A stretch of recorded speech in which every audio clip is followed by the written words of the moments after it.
नमस्कार, मी दिलीप स्वामी, जिल्हाधिकारी तथा जिल्हा दंडाधिकारी छत्रपती संभाजीनगर बोलतोय। आत्ताच जिल्हा आपत्ती व्यवस्थापन प्राधिकरण समितीची बैठक संपन्न झालेली आहे।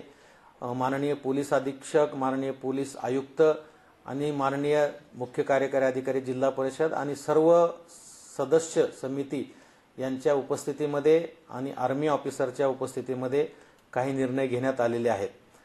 यामध्ये समस्त नागरिकांना आवाहन करण्यात येत आहे की विवाह प्रसंगी आपण कुठलाही ड्रोनचा वापर सद्यस्थितीमध्ये करू नये।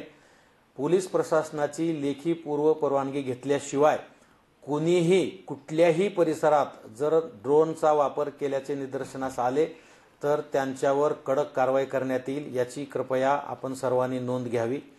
नंबर 2, ब्लॅकआउट ची परिस्थिती जर समजा भविष्यामध्ये आलीच तर त्याची आपली पूर्व तयारी असावी, आपली मानसिक तयारी असावी। याकरता काही ठिकाणी प्रयोग केले जाण्याची शक्यता आहे। ब्लॅकआउटच्या कालावधीमध्ये शासनातर्फे, विद्युत विभागातर्फे, महापालिकेतर्फे सर्व लाईट बंद केल्या जातील, सर्व विद्युत पुरवठा बंद केला जाईल। पण आपण स्वतःहून आपल्या घरचे इन्व्हर्टर किंवा जनरेटर त्या काळामध्ये चालू ठेवायचे नाहीत।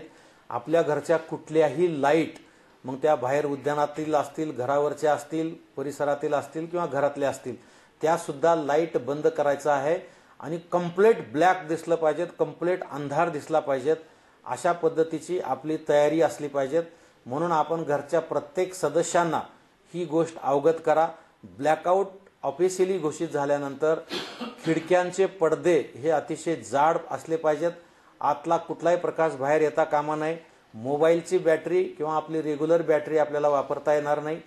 जर रस्त्यावर असताना, आपण वाहन चालवत असताना जर ब्लॅकआउट घोषित झालं तर तातडीनं आपल्या गाडीचे हेडलाईट्स आपल्याला बंद करून गाडी बाजूला कुठेतरी उभं करायची आहे आणि प्रशासन देईल त्या सूचनेला अतिशय सकारात्मक आणि अतिशय तातडीनं प्रतिसाद द्यायचा आहे।